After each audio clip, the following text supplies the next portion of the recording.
Listen to me. If there was a wise man who would ever think of this, they would say in order to be superior to the man, you've got to be the man. For I am the man himself.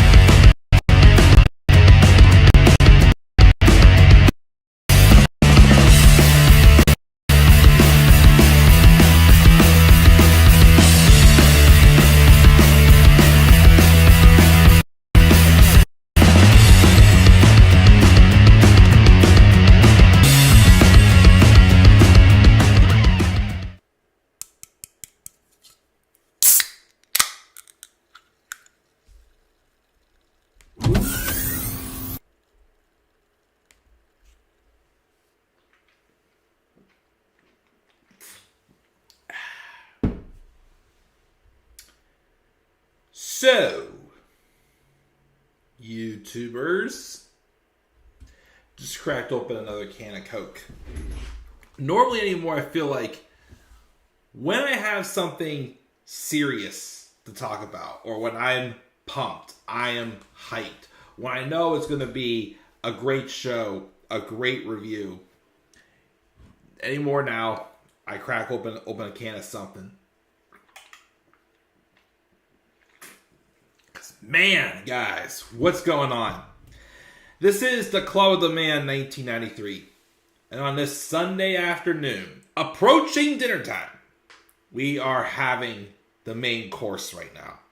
We are here on YouTube, live for my live review of WWE's SummerSlam 2024. This show took place last night, August 3rd, 2024, at Cleveland Browns Stadium in Cleveland, Ohio. Just about 2 hours northwest of me. And we got a lot to talk about with this show. A lot of recapping to do. And of course, also to check the poll on Twitter, since my Twitter, again, is back. So far, last I saw, it looks like only 3 votes. Oh, 5 votes now, as far as a grade for SummerSlam. I am very interested to hear, what is the grade you guys would give SummerSlam 2024? Truth be told, here's how I look at SummerSlam 2024. It was a very different type of show to me, in my opinion. The matches, wrestling quality-wise, were good to great. Nothing that I would label as like a match of the year candidate, wrestling-wise. I gotta say, though, this, in my opinion, was one of the best storytelling pay-per-views I have seen in my 11 years now as a wrestling fan. 11 years already, dang. But this is probably a show that was driven by storytelling, by moments. Wrestling was good to great, not a bad match on the card.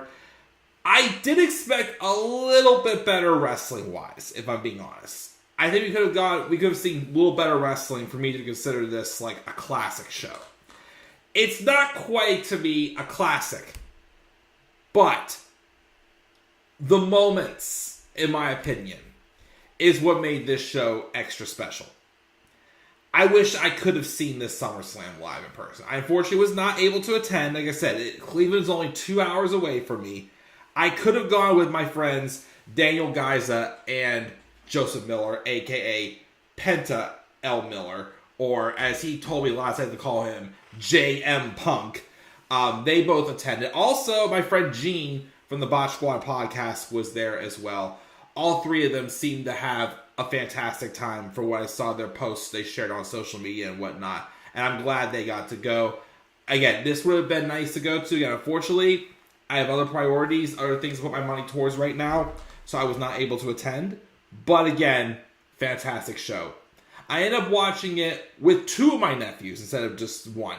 DRK Midnight, unfortunately, had other things going on this week. He was not able to make it as he originally was hoping to. But hopefully, again, I will have him on the channel again, as we did once have a very nice conversation, I thought, whenever we did a review together.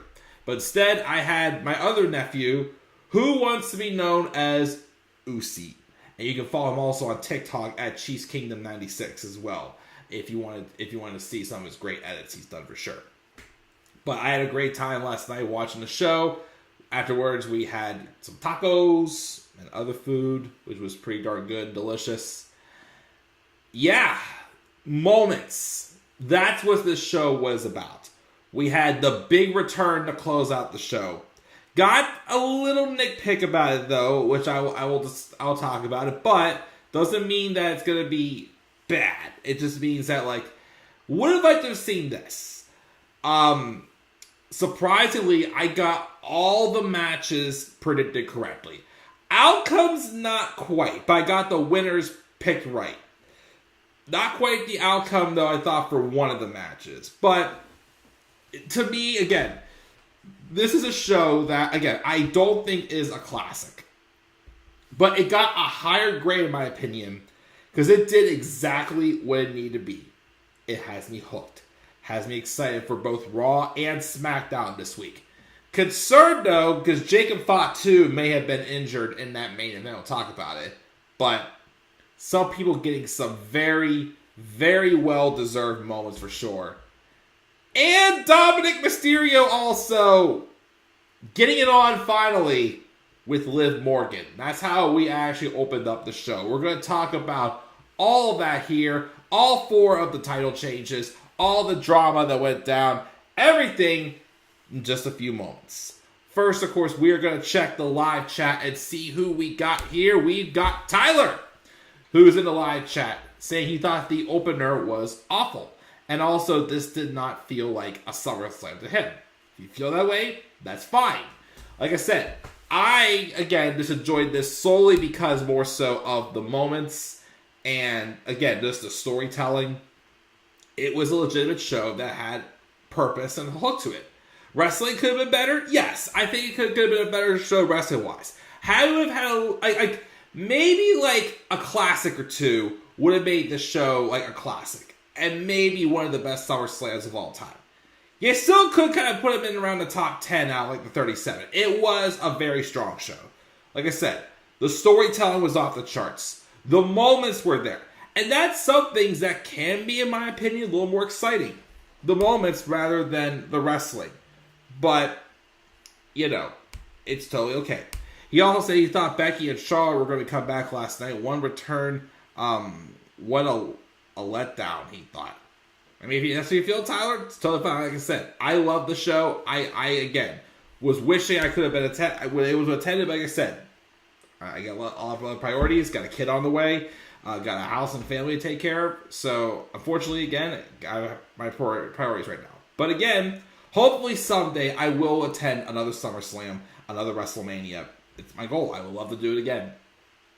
And, yeah. Let's take another swig of my Coca-Cola.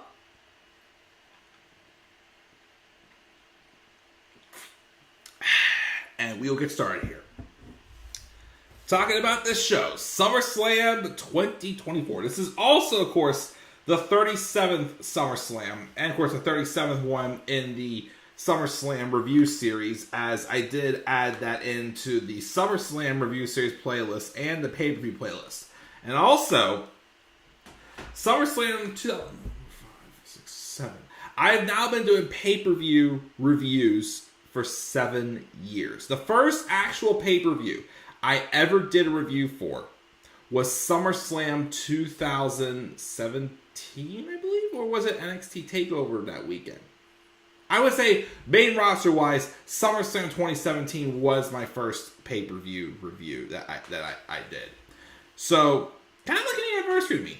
And it was also around SummerSlam 2015 that I started doing some more wrestling content. I know some of the videos got deleted because of the series I used to do, but I changed things up on the channel and deleted some stuff. But, and also, of course, I say too, why SummerSlam special to me. SummerSlam 2013. The show that made me a full-time wrestling fan. So, coming full circle back here again with another excellent SummerSlam. And we're going to get into it. Show opened up with the, oh yeah, and also Thomas said SummerSlam 2017 was a boring SummerSlam. Oh, it was. I hated that one. I ranted like crazy that night on that show. That was not a good show, SummerSlam 2017. But that's, unfortunately, the first pay-per-view I ever reviewed on the channel. And, of course, I've gone back and reviewed older stuff since, but, you know, just had to throw it out there. But anyways, before we start off, we had, of course, God Bless America.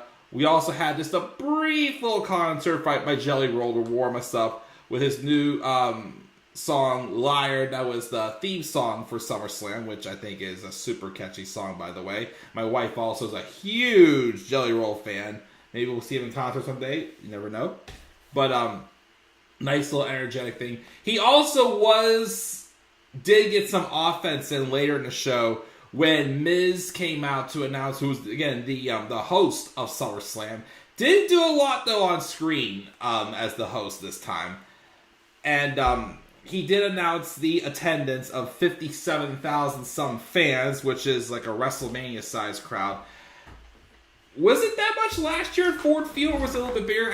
I can't remember what it was, but it was definitely a high number for sure, as deserved well. Of course, R-Truth was out there, and he says, Miz, he got quite a big house, because he kept referring to, of course, Cleveland being his hometown. And then we did have a confrontation from Austin Theory and Grayson Waller, just get Jelly Roll in there, getting some chair shots, and also him, Miz, and R-Truth, because of R-Truth's childhood hero, John Cena. They did like each of the 5 knuckle shuffle, or as I'm going to call it, a 15 knuckle shuffle, as they want to call it. But that was later in the show. But just wanted to get Jelly Roll out of the way with. And then we had our first match of the show, which was the women's world title match. And it kind of like set up a tone to keep us hooked, to keep us looking forward, especially to the men's world title match later on. But Liv Morgan versus Rhea Ripley for the women's world championship. An anticipated match, probably I'd say, since Liv came back. And she started the Liv Morgan Revenge Tour on Rhea Ripley for costing her months of her career. And she, again, of course, injured Rhea the Raw, either the first or second Raw after WrestleMania, caused her to relinquish her women's world title. And Liv took advantage while Rhea was gone. She won the championship thanks to some outside miscues from Dominic Mysterio. Miscues. And it's been Liv's mission to do everything in her power to take everything away from Rhea Ripley. And I think this match put the icing on the cake. First off, about the match, though, I thought the match was good. I liked, there was like the cat and mouse chase at the beginning. Rhea had to go as far as trick Liv that she was rolling out of the ring before Rhea to roll right back in, and basically she was screwed. And then there was some time where we did what we knew Rhea was going to do, and that just beat the crap out of Liv Morgan. There was a moment, though, in the match where Rhea went shoulder first into the turnbuckle. And she was in pain. And it looked like she legitimately did dislocate her shoulder. And it was the bad shoulder that she's recently had surgery on, I believe, that kept her out. Rhea Ripley, though, goes crazy despite being in pain. And Liv continuing to work on the bad shoulder. Rhea just goes like ape crazy and starts banging her shoulder into the announcer's table and pops it right back into place. Yeah. Again, either she legitimately did pop the shoulder out of place, or she just literally, again, it was just selling it that great. Because I was convinced. Maybe she's double jointed like Alexa Bliss. Remember when Alexa, like 2016 it was, tricked us with her arm? But then, of course, offense gets involved. Liv did like a dive and land on top of Dom. And I'm pretty sure we didn't know at the time, but Dom loved it, but wouldn't admit it yet. And then we do get towards the end, where I can't remember if it was Liv or Rhea, but one of them went to go grab the chair. And then I think Rhea got a hold of the chair, and she was about to whack Liv with it. But of course the referee was going to see it. And Dom grabbed the chair and said, nah, you can't do it that way, mommy. You can't do it that way. If you do it that way, then you won't win the title. You'll get disqualified. Rhea agrees. But then off of the distraction, Liv pushes Rhea into Dom and follows up with the Oblivion. Now, funny enough, I think it was last week I listened to an interview Liv Morgan briefly had with Chris Van Vliet. And she had mentioned that at that moment, nobody had ever kicked out of the Oblivion. Until last night, because Liv Morgan hit the Oblivion after Rhea ran into Dom, and Rhea kicked out. Liv, of course, was beside herself. But then, Dom goes to slide the chair back in the ring. He distracts the referee and lets Liv Morgan hit the Oblivion again on Rhea Ripley. And Rhea went face first into the chair, and Liv retained. Just as we expected. Obviously, Rhea noticed right away. When Liv rolled out, Dominic Mysterio picks up Liv, looks her in the eyes, and plants a kiss right into her. It wasn't as, hot and heavy as we've seen other on-screen kisses happen before in wrestling. But it was just enough to have Rhea Ripley, who later showed her backstage crying. But out there, she was not crying. She was smiling. She's like, oh, now you're really dead now, the both of you. I'm very surprised she didn't go running up the ramp, chasing after them as they both kind of just walked up the ramp like a high school clique couple, basically. Just raving about how, we're going to go back and we're going to do some funky things. I just saw a picture actually on Instagram when I was posting my my thumbnail on Instagram of what's it called? Shoot, I can't remember what it's called now. Liv and Dom were out, and Liv gave Dom more of his favorite chicken nuggets. And they're going to be going all in on this for sure. Dom finally admitted that he has the hots for Liv Morgan. And this probably was going on the whole entire time, as we all thought so. But let me tell you something. I think you both are dead meat. Especially Dom. At some point, Rhea is going to get her hands on Dom. Heck, I'll even say it this way. Definitely not Bad Blood. I don't know. Bash in Berlin.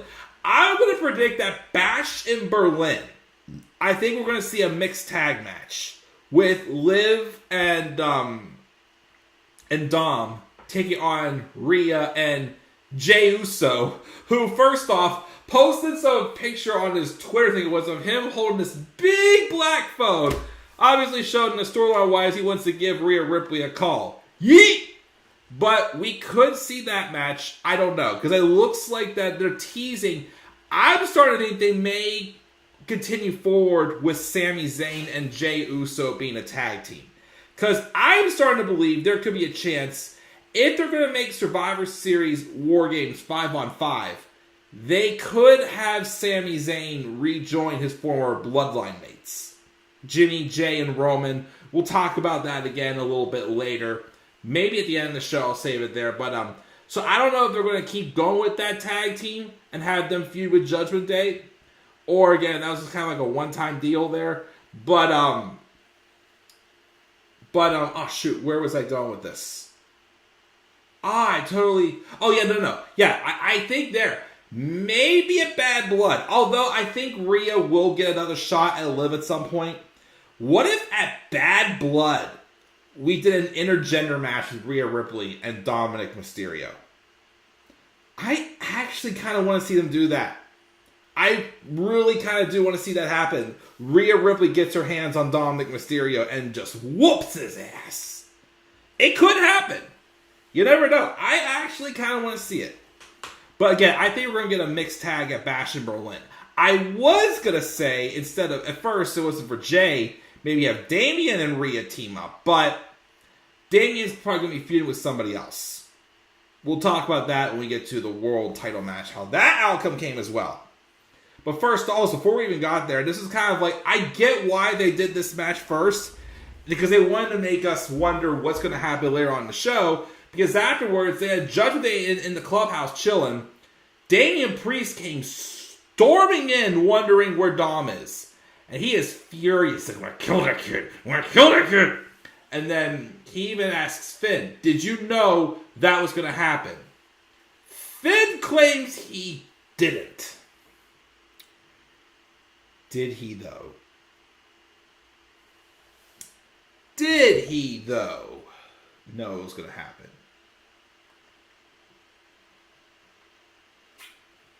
I don't know. We'll have to be the judge of that a little bit later. No pun intended. We're talking about the Judgment Day. And the new Judgment Day, that to me may be the strongest it has been. But we'll talk about that later when we get to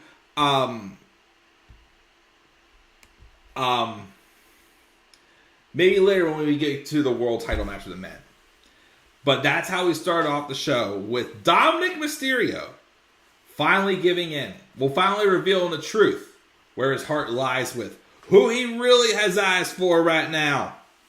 Went from licking from Rhea Ripley to snogging, as they would say in Harry Potter, with Liv Morgan. Okay, I'm getting too weird now. Don't be surprised if there's a live celebration. I gotta stop. Of course, we are getting ready to go to Netflix and get edgier. You never know. But, in all seriousness, though, again, props definitely to Liv Morgan for definitely improving a lot with the character work. 2 years ago at SummerSlam, if you remember, Triple H took over. She was women's champion. I was saying that it felt like they backed themselves into a corner with Liv as champion when Triple H took over. And I still thought when they teased her going a little more crazy after they dropped the title, I'm like, keep going with this. They backed off, but when they dug into her craziness again, she's pulling off a great character. She's pulling off something believable for sure. And it's great storytelling. Again, in-ring, has she gotten better? Yes. But she is definitely being driven heavily through character development. As, of course, again, most of these match horses said before. But we had that open up the show. The second match on the card was Sami Zayn versus Bron Breakker for the Intercontinental Championship. Not gonna lie, I mean, the match was fine. It was probably my least favorite of the 7 from last night, if I'm being honest. Solely because it felt short. And Braun won clean. I just felt like, to me, it felt like, you ever sometimes have those feuds that have like multiple matches and it's like, okay, we have the actual match, but then the other match like feels more so of like a segment? Like, this wasn't too long. Let me see here. Can I look up and see how long this match was? I don't think was it even 5 minutes? I'm going to look up here the time on this match. Again, it wasn't horrible. It was just, it was short. Like I was hoping for Here, hold on here. I got results. 5 minutes and 40 seconds. That's how long this match was. They gave 12 to 15 minutes for the first several matches. And then like 17, 16, and then the main event got about a half hour. So this match again was short. And I know they were probably trying to look like a squash. I didn't think it was a complete squash. It looked like that, Sammy got fought back. But Bron, of course, turned the tables when Sammy went for that haluva kick towards the end. And Bron speared Sammy twice to get the victory. I was hoping, in my opinion, they would have done what they did with Kevin Owens when he first beat Sammy for the NXT Championship. Have him beat Sammy down so bad that it ends in like a referee stoppage. They have no choice to give the belt to Bron. I am not opposed to him winning the title. I felt that there's a chance they may not put the title on him. But, as I said before, he is a heel. He's being built as like a guy to beat. A guy that, is going to be tough to beat. That you're going to want to see people beat him someday. So, I think he will have a great reign with the IC title. Could be a long reign, never know. Who could he feud with, though? Of course, that's a big question, too. Like, I definitely see him and Damian. Him and Ilya should get a match with the IC title. But I do wonder, like, based off how this match went here, I'm like, if this is how it's going to be, like, why didn't we just give him the belt and Money in the Bank, if I'm being honest? I feel, truth be told, I'm starting to wonder if the original plan for Money in the Bank was the Fatal 4-Way. With Sammy, Braun, Sheamus, and Ludwig. I wonder if that was the original plan for Money in the Bank, but it had to get pulled because Ludwig got hurt. I mean, you still could have done Sammy, Sheamus, and Breaker, but I don't know. So, again, probably my least favorite match of the show. Again, I'm happy Braun won. But, again, it was just short, and I didn't feel like we got really much out of it. If I'm being real. But a great moment for the 26-year-old Breaker, though. And, of course, his father, Scott Steiner, was in the crowd as well, too. So that was awesome to hear happen for him, for sure. Following that, we stay on top here. We move all the way over from here over to here. Yeah! Logan Paul defends the United States Championship against L.A. Knight. Yeah! 1 year ago, L.A. Knight they're like pushing to push him. But it felt like they weren't quite going all in yet. And then last year at SummerSlam, they made up that random battle royale to give LA Knight a victory. And then they started his big push. Giving him victories against guys like The Miz. He feuded with Roman Reigns for the Universal title. He also had a great feud with AJ Styles. He maintained to keep his momentum and popularity for the most part. I feel like it weaved off just a wee bit, but he still kept himself going strong. But we were waiting and we're just like, when are they going to give him a title? They could have done it at WrestleMania. Again, I get why they didn't. They did it. They kept the belt on Logan Paul because of his Prime sponsorship. Although, let's be real though. Logan Paul was champ for 273 days. And in that time frame, he only defended the belt twice. That's worse than whenever Brock Lesnar was Universal Champion for a year and a half. You only defend your belt 2 times in 273 days. That's ridiculous. That is ridiculous and completely, in my opinion, unacceptable for a champion.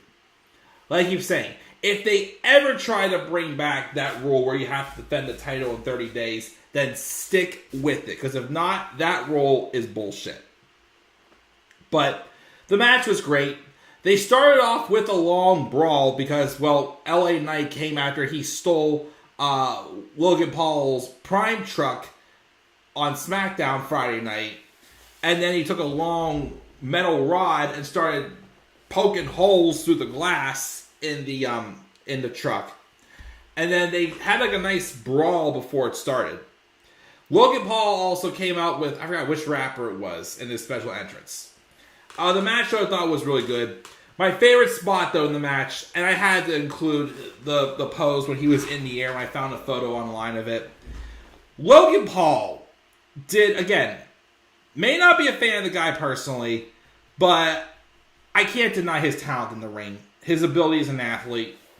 He did this moonsault where he jumped facing towards Logan, spun around, did like a springboard moonsault, got a ton of height on it. It looked awesome. And a couple other very nice spots, great counter. But that was definitely my favorite spot of the match. And that was cool there. But of course, towards the end of the match, Logan goes to his rapper buddy, gets the brass knucks, and I'm like, here we go again. And I think there was a spot where he did clip LA Knight, but it wasn't enough to put him away. I know before he got the brass knucks, he did have the one lucky punch in there that didn't keep down Knight as well. There was a few spots where it looked like he was doomed, but Knight was able to also take out a couple of Logan Paul's random cronies, not the rapper dude, but his cronies. And but eventually, going for like a neck breaker of sorts, LA Knight countered it quickly, hit a BFT, and sent Logan Paul's title reign to the end page as LA Knight. Which again, I am going to be buying one of his older t-shirts, one of like his old models t-shirts this week once I get paid, because it's about time I buy an LA Knight shirt. But he is your new United States champion. About time they put a belt on LA Knight. Long deserved. The guy who literally got brought up as a French manager, Max Dupree. Again, had Vince stuck around just a few more months, he probably would have been gone. He probably would have been gone, and we would have never gotten LA Knight, on the main roster. And we finally got it. He finally give him his props. The championship reign he deserves. He's going to do great things with that U.S. title. Who he feuds with, I don't know. Him and Kevin Owens think would have a good feud if Kevin Owens, turned heel, but I don't know if they would do that. Him and Punk would be a great feud. I don't know if they'll need the title or not, but there's still some options out there for sure. Get some good guys on a microphone with him. Go to war promos. Heck, at some point, you gotta get both him and The Rock in the ring. I don't care if it's just a segment. You gotta get a segment in the ring with LA Knight and The Rock. That would be outstanding. But about time he deserves it. But again, credit to Logan Paul with that moonsault. That was awesome. That was a jaw-dropping moment. Like, the springboard on trying to, spring it up onto the top rope, like, just making it look so smooth and simple, too. Again, like I said, the guy may rub you the wrong way at times, but he's an athlete. Now, again, I didn't like that he only defended the title twice, because he won the belt at Crown Jewel. He didn't defend it again until Rumble against Kevin Owens. He did, though, have 2 matches on SmackDown. Well, an Elimination Chamber qualifier and a Money in the Bank qualifier. But, of course, that was defending the title. He wrestled at Chamber, but he was inside the Elimination Chamber for number 1 contendership for a Raw title, which was not, again, that wasn't weird. Like I said, I can forgive the Elimination Chamber for having SmackDown stars fight for opportunity at a Raw title, since the Rumble winner could technically pick which champion wants to pick. So I'm not going to diss on that. I mean, it was weird that they had 5 SmackDown stars and 1 Raw star. That was kind of strange, won't lie. He was there. He did defend the belt against Randy Orton and Kevin Owens in that triple threat WrestleMania, which that to me is a hidden gem. That match, I feel like, is very underrated. That was an outstanding match at WrestleMania. And the only time he's actually had a match besides that Money Man qualifier was when he fought Cody Rhodes for the world title at King of the Ring. U.S. title wasn't on the line. It was just the world title, which that build was weird. The match was great, but that build was weird. But like I said, I get why they kept it on him a little bit longer because of the Prime sponsorship. Had it would not been that, I think Logan would have dropped the belt at Mania to probably the LA night.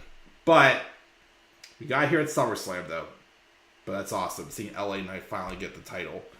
One more match, then we'll take a breather and check the live chat here. The fourth match of the night was the WWE Women's title match from SmackDown. Bayley versus Nia Jax. Queen Nia Jax. Match was good. Again, I keep giving Nia Jax her credit. And I am happy for her getting this moment.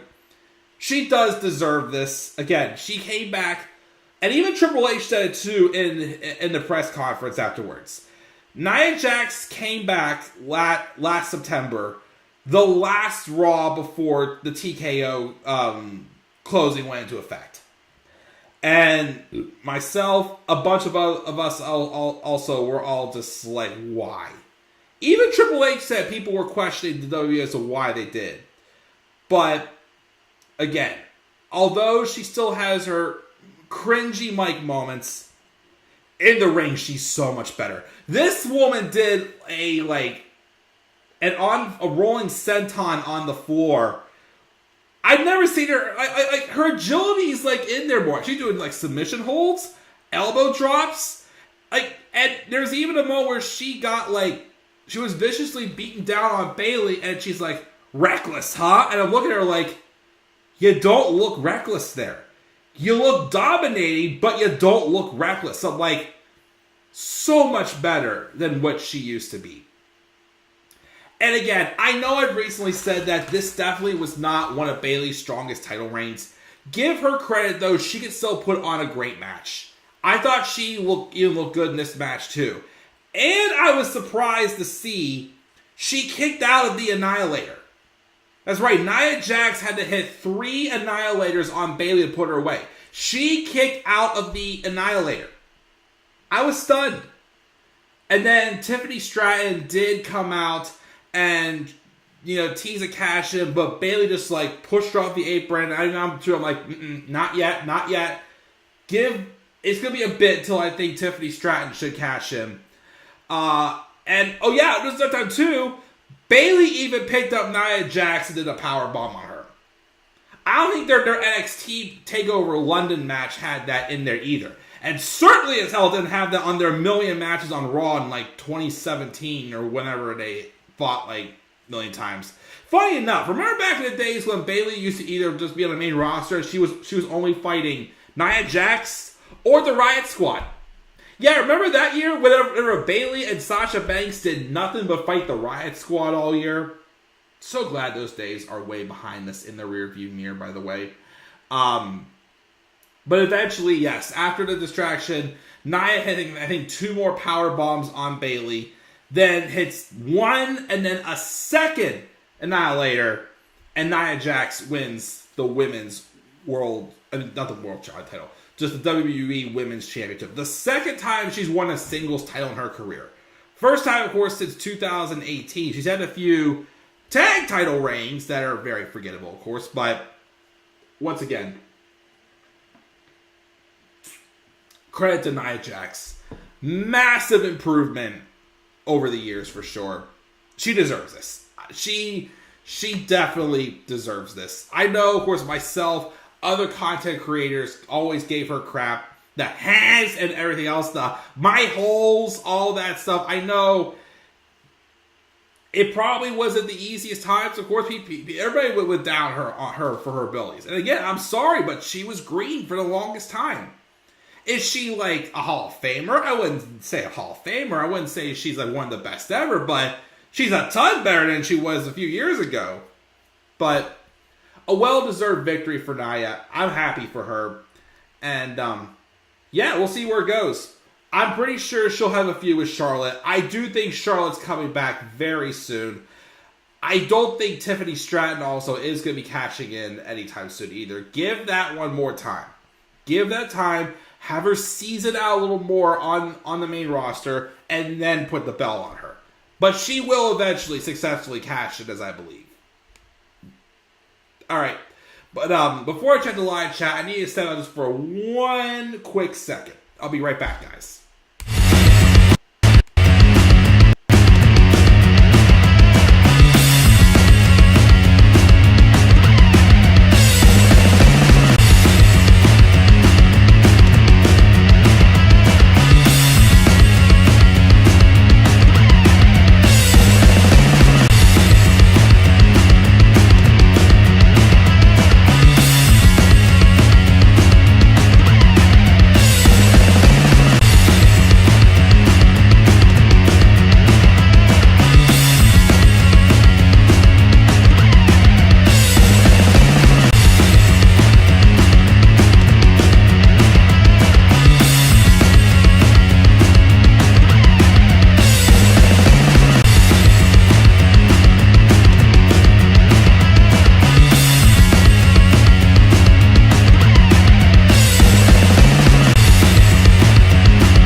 Too long, hope not. Sorry about that, guys. Just had to step out for a quick second, but we're back here. Just got done talking about the Nia Jax and Bayley match, with Nia winning the women's title. Let's check the live chat here before we continue on. And I think we got Tyler here mentioning, let me see here. I think it was SummerSlam 2017 was a boring SummerSlam. I think the last time when I saw it was worse. 2004 was worse than 2017, he thought. Bron's dad is Rick Steiner, not Scott. Sorry about that. Thank you for correcting me on that. Yeah, I knew who was one of them, but I always forget which one. He's Rick Steiner's son. He's Scott Steiner's nephew. LA Knight is the U.S. title is good to see, yes. The rapper was MGK. Thank you for correcting me that as well. He thought the best match was Punk and Drew. No shock there. I would say storytelling-wise, yes. Wrestling-wise, I'd probably give it to Damian Priest and Gunther, if I'm being real. Wrestling-wise. But storyline-wise, I would definitely say yes, that one. She should cash in on the Raw Women's World title. Never know, she could cash in on Liv. I don't know. Well, there was a backstage thing on SmackDown where they kind of teased like Chelsea Green and Tiffany Stratton having like a random match later on. You think that could lead to maybe a Tiffany Stratton face turn? Maybe. I mean, she is pretty popular and pretty over. So they could turn her face when she cashes in. Who knows? But I think it's still going to be a while till Tiffany Stratton cashes in. Tower says, I thought Charlotte was coming back last night after the women's title match and gone face-to-face with Nia. She could. Could happen soon, though. Because hasn't she been out since, like, around Survivor Series? Like I said, it's almost been, like, 9 months since she's been gone, so I think she'll be back soon, but we'll see. But yeah, so far, we got Liv Morgan retaining against Rhea Ripley, and then having a moment with Dominic Mysterio, and then disappearing off to who knows where with him. We have Braun Breaker being Sami Zayn in a short match for the IC title. LA Knight, won the United States Championship, and Nia Jax beat Bayley for the Women's Championship on SmackDown. Moving on now to the 5th match on the card, we had the grudge match. The long-awaited match for months. Since Royal Rumble, to be honest.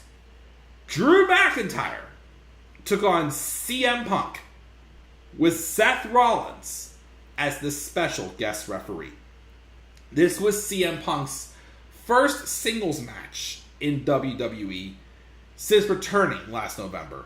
Well, again, I think he had a house show match against Dominic. But I think, if I'm not correct,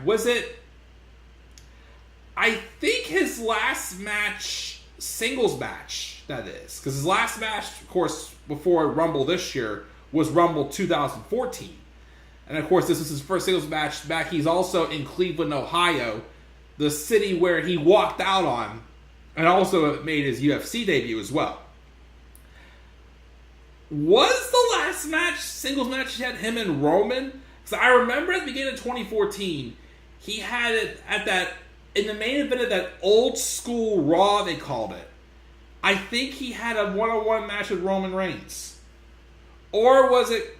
Because I remember he did kind of deal briefly with the New Age Outlaws also, because they turned on him when they were originally kind of helping him with the Shield, but then they turned on him eventually when they were setting up for the match originally supposed to have at WrestleMania 30 with Triple H, which again he didn't care, he was supposed to win at the time because it was going to do nothing for him. But anyways, this was Punk's first singles match in 10.5 years in WWE, and also the first singles match in general he has had since his match with Samoa Joe at AEW All In last August. So it's been almost a year since Punk's had a singles match. Oh boy, where do I start? Well, of course, this match, as I said, was driven by storytelling. I gotta also say, too, Punk looked a ton better in this match. I thought, this is just me, I thought he looked a little rusty and a little gassed out in the Rumble. I didn't think he looked the smoothest there. But here, I thought he looked a lot better. And of course, I'm holding my breath, just hoping Punk does not get hurt again. Because again, he's been injured since 2022. He's had 3 injuries. 2 tricep injuries, and the other one was that ankle injury he had when he dived into the crowd. But yeah, he tore his tricep, well, on 2 different occasions. I think it's the same one, though. But match was, again, storytelling driven. Again, we had, them fighting. We had Seth Rollins, of course, enforcing that he's in charge here. It's his rules. Drew McIntyre tried to get a chair involved. At first, Seth was like, obviously, he has beef with both these men in the match. In real life, though, he is not the biggest fan of Philly Phil Brooks, or as he called him one time in an interview. And I know there was a time in the match also where Drew grabbed the chair, and then Drew was told Seth, he's like, this is what you would want to do, so please just turn around and act like you don't see it. Which Rollins did turn around, but then he changed his mind and pulled the chair away from Drew and said, nope, not on my watch. This is not how we're doing it. I'm calling down the middle. I don't care what I think of any of you. I'm calling this down the middle. And I think there was a time where I think Rollins went to hit Drew or something, with it or something, and Drew got out of the way and almost hit Punk. And then Punk eventually was able to get offense on Drew, and I think there was a time where he actually was able to get the bracelet with AJ's and Larry's name on it off of Drew. And it was laying randomly in the middle of the ring, and then it was gone. And I'm like, where did the bracelet go? But then later on in the match, whenever Punk got offense, he was getting the one-up on Drew. He sets up for the GTS, the send Drew McIntyre to sleep. He picks up Drew, puts him on his shoulders, turns around and sees Seth Rollins. Seth's just waiting there, just to get the count in. Although, also got to mention too, earlier in the match, when it was mostly Drew dominating, there was a time where Rollins took a few seconds to get down to start the count. And Punk was kicking out before Rollins even got to start the count. Which that was obviously getting to Drew. And then, but anyways, Punk had Drew up on his shoulders to hit a GTS. When he sees Seth Rollins is wearing the bracelet, Punk takes exception to this. And Rollins said that, no, I was just keeping it safe and just getting it out of the way, so that way nothing happens to it during the match. But Punk, though, didn't believe him. And then Punk, if I'm being real, he cost himself this match. Because he then grabs Seth Rollins, hits him with a GTS. And yes, there was other times where there was like a referee bump in there too. I think Rollins got bumped out one time. And I think Punk did once hit Drew with the GTS. But of course, by the time Rollins got back, Drew was able to kick out. But then after Punk hit Rollins with the GTS, he then grabs the bracelet, puts it back on him, kisses it, of course, but it turns around and gets low blowed by Drew McIntyre. I'm sure Drew is always one to do that to Punk. But he where's it go with this now? He then low blows Punk, pushes him out of the way, and then lines him up, hits a Claymore. Because I think he also hit a Claymore on Punk earlier, and Punk kicked out of it. But he then hits another Claymore on Punk. And when Seth Rollins, gets himself straight, reluctantly does the 3 count.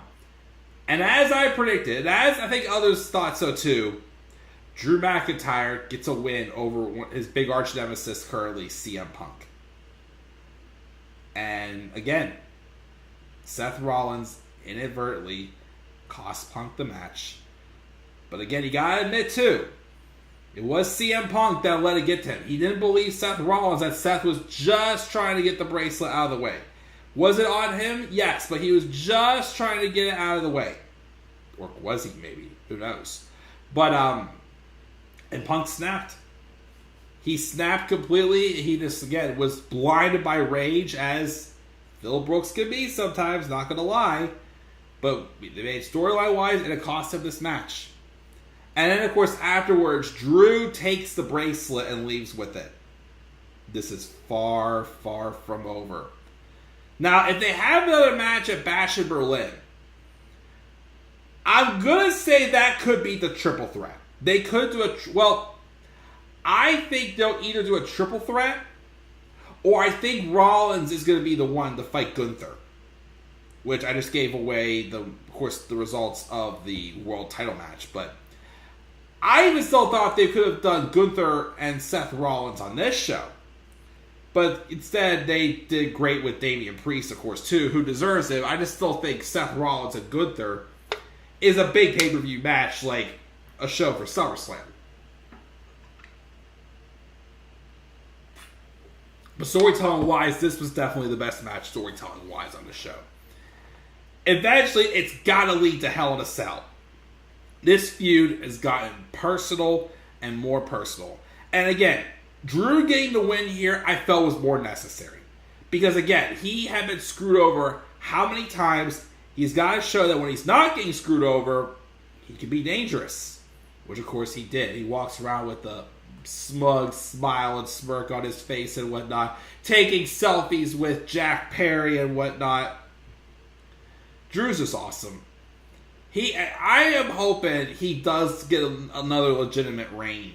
At least one more time for sure. I mean, if Punk did not just get back, I would say if they make this a trilogy and have the title be on the line in the third match. But I don't think we're going to get the championship for this feud, if I'm being honest. But obviously, it did set up for the future big match at WrestleMania next year, CM Punk and Seth Rollins. Again, it's a feud that you don't have to have a face and you don't have to have a heel. You just have to let them both just be them. Again, there is real heat between one another. So, again, you can just go off that. You don't have to make one of them a full-on face or you're going to full-on heel. Just let it play natural. That's all this feud really has been. With Seth and Drew, with Drew and Punk, with Rollins and Punk, you see do the exact same thing. But we'll see what's next, of course, in this storyline. And then what I thought was the best wrestling match of the show, in my opinion, was Damian Priest defending the World Heavyweight Championship against Gunther. Now, before the match started, though, there was another backstage with Judgment Day. They were unable to locate Dom and Liv. So, basically, they said, we'll worry about it later. And then Damian told Finn he's sorry for snapping him. Said, it's all good. He goes, just so you know, in case you still need us, because you know you want to do this on your own. But if you need us, we're here.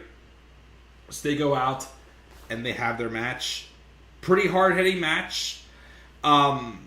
There even was a spot in the match where Damian Priest chopped the hell out of Gunther's chest. So much so that Gunther's left side got cut open a little bit. There was a wee bit of blood in this match from that. But of course they cleaned up the cut and continued on. But some awesome great spots, great counters. As the match went on, it turned into, even though both men are probably around similar size in some ways, it turned into Gunther dominating Damian Priest. But Damian Priest, obviously, again, and I'm doing turn alerts, of course, for Rhea, Damian, and Roman. Oops, I gave away something else too, my bad. But I'm doing 3 turn alerts on this show. It's, again, as I said in the preview, it was a heel-on-heel feud that was meant to make Damian Priest more and more of a babyface. And doing this thing where Gunther's just beating down Damian, but Damian's getting back up saying, come on, bring it, not enough. Fighting to be considered a true fighting champion, not a transitional champion. And my goal was, even if Damian was not going to win this match, at least make it look like he had the match won. Which he truthfully did. Because towards the end of the match, Finn Balor did come down.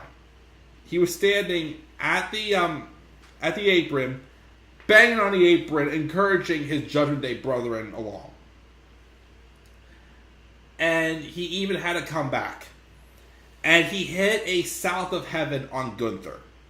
Now, if I had one nitpick about this match, and this just drives me crazy, he hit Gunther with the South of Heaven, at least almost towards the center of the ring. Gunther was just a wee bit on his side, right? Just a wee bit.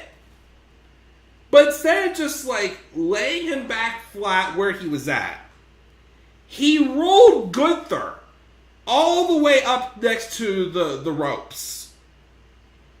And he pinned him with the farthest leg from the ropes. I'm sorry, I hate it when wrestlers do that. Yes, I get that, they have to make things realistic. But again, I hate when they do that. That just makes them look stupid. Like, you're asking for them to put their foot on the ropes. Why wouldn't you just, pin the leg close to the ropes? Or again, not roll them so close to the ropes? That is a pet peeve. It drives me nuts when they do that. But anyways, when they did that though, when they went for the count, Finn Balor then grabbed the leg of Gunther and put it on the ropes. And he came back down, he turned around, looked down like, oh God, what did I just do? Oh God, what did I just do? It's okay, I love what I did. It's okay, I love what I did. Because Damian Priest, shocked that, of course, that Gunther got his foot on the ropes, then looks up at the Tron, and he even sees what Finn Balor had just done. He turns around, and Finn Balor was still turned away. And then Finn turned around and got this evil smirk on his face. And then Gunther tried to take an advantage, putting Priest into a chokehold. And it looked like he had him down. But then Gunther, I loved the sequence at the end. As Damian was about to pass out, he fights out of it. Rolls over to roll up Gunther's shoulders, and I'm like, is he going to sneak this in here? Gunther kicked out. As soon as Gunther kicked out, Damian Priest just darted over to Finn, who was disappointed that Gunther didn't get the pin there. He turned away for 1 second. Priest just ran over with fire in his eyes, grabbed Finn by his scrawny little neck, and was about to destroy him until Gunther just yanked him away again and did a power bomb, and then put him in another guillotine, and then he passed out. As I've always said, I've always loved that when Gunther wins a match, he makes it look like he had to beat the hell out of you to win. And that's what he did. And again, it made Damian Priest a babyface, if I'm being honest. It completed the mission of making Damian Priest a babyface again. And of course, Finn Balor turned on Damian Priest. Both original members of Judgment Day have both been kicked out of their groups. Dom turning on Rhea, and now Finn turning on Damian. Which, again, you go back to last year when Finn Balor had 2 chances for the for the world title. Both of them, Damian Priest cost him. And this could have been the long-term story of him getting tired of listening to Damian Priest, but also waiting to get his revenge for costing Finn the world title several times. This is also both them getting rid of both original members of Judgment Day, because Finn wants to be the leader of Judgment Day.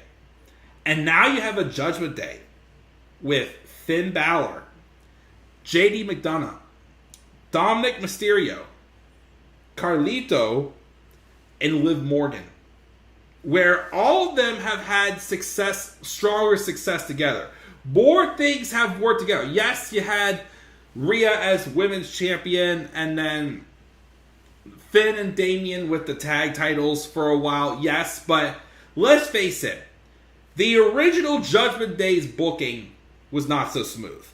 I do understand from hearing interviews with Edge or Adam Copeland that the whole thing kind of got sped up a year because they pulled Edge from it much sooner than they were anticipating. Finn always was supposed to join Judgment Day, but it wasn't supposed to be for another year. So this also, of course, could be great things for Finn as a single star. I do hope it eventually does lead to Finn getting the world title back, because he definitely should have had a reign with it in 2016 when he first won it, but then he got hurt. And the story with him and Damian is going to be great too. I think him and Damian will be having a singles match at Bash in Berlin. Again, they had an outstanding match at TakeOver in Your House in 2020. The match that kind of really put Damian on the map, if I'm being honest. So I'm hoping for that quality again between the two of them for Bash in Berlin. But again, it's just a lot of storytelling, a lot of history. Obviously, Finn Balor got tired of it, and there were many times when they teased a split, or, there was times where, again, obviously Finn resented Damian. He wanted to be, in his spot. And, it just all makes sense to me. Judgment Day has a whole new look. This could be probably the best they have looked for sure since they were first formed in 2022. And look at that too. The last match that they had with Edge's Judgment Day. Edge, Rhea Ripley, and Damian Priest. They took on AJ Styles, Finn Balor, and Liv Morgan. Damian and Rhea are both gone. Liv and Finn are now in charge of the group. Great storytelling. Again, I'm very interested to see now where Judgment Day goes. What happens with Rhea and Damian as well. Like I said, if it wasn't for Finn turning, I would have seen them maybe do the mixed tag match with Damian and Rhea versus Dom and Liv. But since Finn was the reason why Damian didn't win here at SummerSlam, then I think it's going to be Jay, Rhea, Liv, and Dominic. Although, and I forgot to say this earlier in the show, Buddy Matthews, who is Rhea Ripley's real-life husband, tweeted out, TK, can I help mommy just for a second? Which Kathy Keller replied back and said no, but we all know Tony Khan would not let any of his stars go over and appear in a WWE show while under contract, of course. Although, of course, Buddy Murphy did re-sign with AEW. I was surprised, since I'm pretty sure once Malachi Black's contract expires, he will be on his way back to WWE, just my opinion. But yeah, just pure insanity. Great match, though, for sure, between them. Again, Gunther is now your champion. I figured he'd probably get the main event spot. He probably will be champion for a while, because Gunther's reigns are normally pretty lengthy.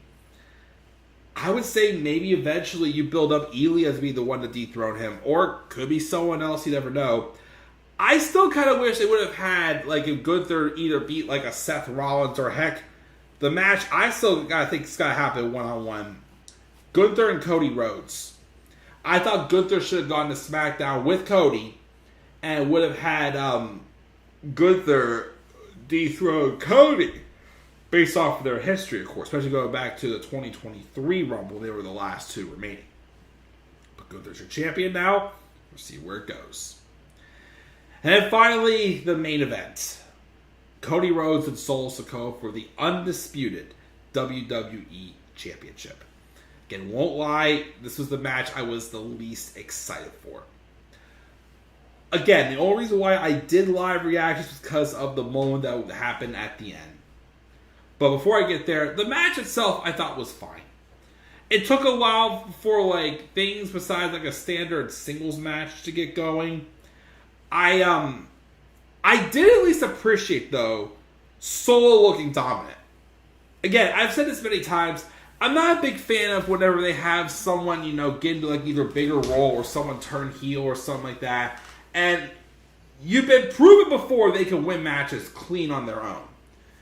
But although I love the character development with Solo and the rest of the new Bloodline, again, he wasn't winning many matches at all since he beat John Cena at Crown Jewel last year.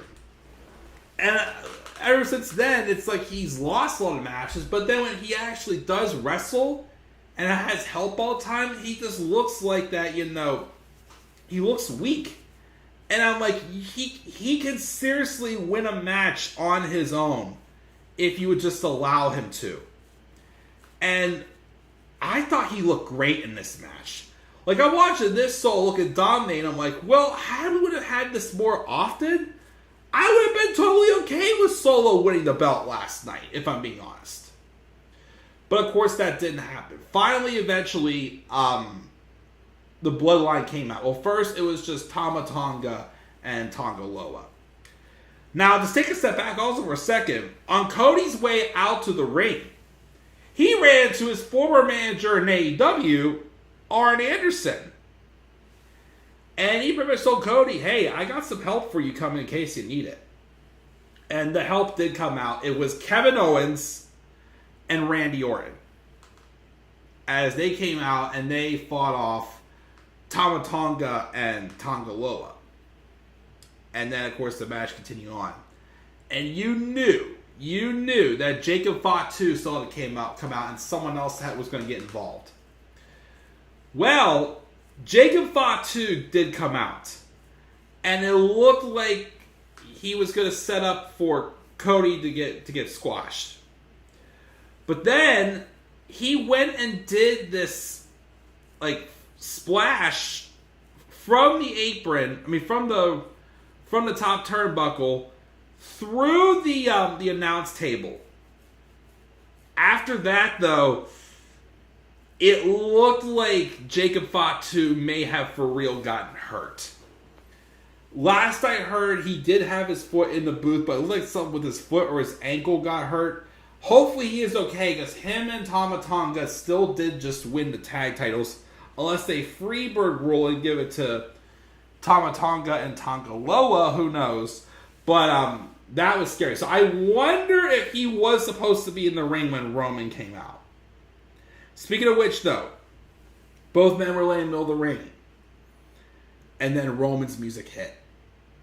I guess it looks like that they're going forward with... Well, first again, Roman is back, as we were all hoping for. But the theme song they used was actually the orchestra version they used whenever he came out for a special entrance at WrestleMania. I kind of liked it a little bit better, if I'm being real. So I do hope they stick with it. But he came out to a massive pop. Again, besides excluding the pop he had when he returned after battling leukemia, besides that, this was by far the loudest pop he ever received. He got a hero's welcome. The pop that we've all... Vince McMahon, everyone's been wanting him to get for years, his entire career. And finally, after almost 10 years, he finally got it here at SummerSlam. Now, of course, he comes out, and he's wearing a shirt that says OTC, most likely standing for Original Tribal Chief. Or, you never know, it could be for only Tribal Chief as well. You never know. But he came out. Took his time to get into the ring, wondering who is he going to go after. And again, I wonder... Something just fell. Oh. Gift cards. Don't know how this fell. I'll pick them up afterwards. I don't know if Jacob Fatu was supposed to be involved with this. I have a feeling he may have been, but again, he looks like he did legitimately get hurt. Triple H just afterwards, he got a little banged up, but hoping nothing too serious. But yeah, I know he had his foot in a boot, so I'm hoping he's okay, but we'll have to wait and see. But Roman came out, made his way to the ring, gets in the ring, cock that fist, man, as Just Alex used to say. Or he just loads up the trigger for the Superman punch. And Cody was down right by the steps in the ring. Soul was in the corner, shocked as hell. You weren't sure who he was going to go after. But then a few seconds later, Superman punch the Soul SIkoa. The man who tried to completely take Roman's throne as the tribal chief. Solo's down. Roman gets in the corner. Lines him up for the spear. Crowd gives a 57,000. Gives the biggest ooh ah! In probably, I would say, the loudest one since the Shield had their last run before their first split back in 2014. Roman spears him. And then there was the iconic look, and again, it's obviously the biggest part of the photo of the thumbnail, where he turns around and he just stares down Cody. And Cody's right like, oh God, I'm dead. Oh God, I'm dead. I'm dead. And we're wondering if Roman was going to spear Cody too. Obviously, Cody has what Roman believes is rightfully his. They stare down. They look at each other for a minute or two. But then Roman just slowly makes his way out of the ring. And I'm like, wait a minute. He's going to let Cody finish off Solo? And you even see Roman's walking back up the ramp. Like, I hate to do this, but this is what I had to do. And just Cody did not take his eyes off Roman. Hits another crossroads on Solo. And pins Solo. And all of us are as shocked as well that Roman Reigns just let the man, Cody Rhodes, who pinned him for the world title at WrestleMania, he let him pin his former enforcer as well. And the whole time when Cody after he wins, he just stares down Roman, make sure Roman's not playing tricks. Roman kind of gives him this nod or whatnot. So it looks like Roman Reigns is indeed a babyface. For the first time since he's returned at SummerSlam 2020, Roman Reigns is a babyface. And probably the hottest as a babyface he has been ever, in my opinion. If I could nitpick though, I kind of wish that, again, they're doing the turn. I'm going to do a turn alert for it. I kind of wish they would have had the turn be a little more slower built. Like, still have some tension with Cody. But show that the heel skin is starting to wear off. But incredible, though. Incredible return. And again, just everything Roman Reigns has been through. From, being obviously revealed as the chosen one. Crowd rejecting him at Royal Rumble 2015. It took them 5 years to finally turn him heel, find his own entity as the tribal chief, get a legendary 1,316-day reign as champion. He finally last night got the reception that we've all wanted to see happen for years. Heck, again, even in 2015, when they're obviously shoving them down our throats, I wanted to cheer Roman Reigns. I wanted to love Roman Reigns. But obviously, again, the WWE just tried to push him at the wrong time. And that backlash stayed on him for the longest time. And now look at him almost 10 years later. He got a hero's welcome return. Big pop. Again, probably even louder when he came back from leukemia. Because there was 57,000 fans wanting to see Roman Reigns. And he gave Cody the nod. Is Roman going to try to get his title back? If I was him, I would still have a shot to get it back. I would have him, honestly, cut a promo where he says, I only let you have the moment because I wasn't going to give it to someone who already tried to steal my throne. But now, of course, now I didn't like what I had to do to my family, but now I got to prove that I can beat you. And I don't know if they're going to do this at Bash in Berlin, or Bad Blood, or Crown Jewel. I don't know. I think we will see either a rematch, a Cody and Roman round 3, or we'll probably see some sort of like a triple threat, I would say, with Cody, Solo, and Roman. Because hear me out on this, and we're going to get to a brief discussion here before we go about this. I continue to see the future for War Games this year. I still think it's going to be Roman Reigns, the Usos, and The Rock against the new bloodline of SIkoa, Tama Tonga, Tonga Loa, and Jacob Fatu. Now, there are rumors of another bloodline member, Hikuleo, I believe is his name. Rumors of him possibly coming in as well. If that is the case, then I can see why they're teasing this tag team with Sammy and Jay. Because if they're making it 5-on-5, you gotta go all in and have Sammy also be with the original bloodline. Which would be awesome. And as I keep saying, I think that's where we'll basically be told that The Rock and Roman's happening. Because I'm going to predict at Survivor Series War Games this year, The Rock will team with Roman Reigns, the original bloodline. But he will turn on Roman Reigns and set up for the match at WrestleMania. But here's another thing I want to run you guys by. Should the title get involved with that feud? Should Roman Reigns versus The Rock have the championship involved in that feud? I still have got to say the answer is no. That match does not need a championship. Because both men are part-timers anyway. Why would you want to put the title on them and again have everybody just turn on Roman again? Because they don't want to see him get a reign again if he's going to be a part-timer. Excuse me. So, but my thing is, though, the only reason why I think the title could get involved is we still got to do Cody versus The Rock one-on-one. You really think they're going to want to have The Rock lose before he fights Roman? That's why I'm starting to think there is a chance they could have that match be for the title. I don't want it to be for a title, but there's a chance that it could happen.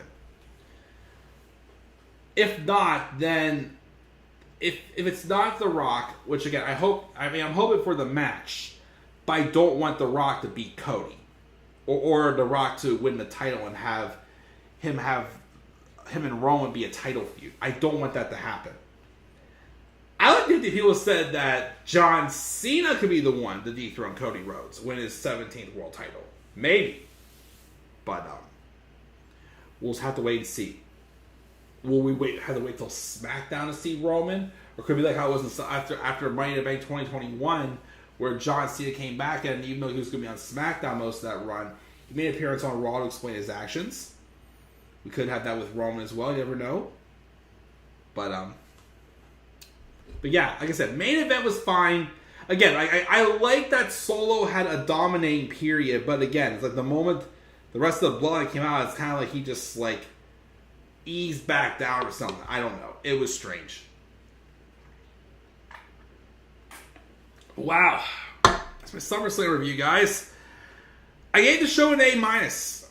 Again, a show dominated by storytelling. Good wrestling, but dominating storytelling. Anything else in the live chat before I go off the air here? Let me see here. Gunther is world champion is the darkest day for Raw. Ty's not the biggest fan of Gunther, but it's your call. And SmackDown is going back to the USA next month, so bye-bye Fox. Yes, SmackDown's going to USA, and then NXT's going to the CW. And in January, we got Netflix getting Raw. So that'll be some very interesting times for sure in wrestling. But let's go do it here, guys. Again, I'm hoping to get a couple more videos in. 3 turn alerts. Rhea Ripley, Damian Priest, Roman Reigns. A couple MLB videos to do as well. I do also want to do a video talking briefly about Shane McMahon and his little outburst last week whenever he was seen in a photo with Tony Khan.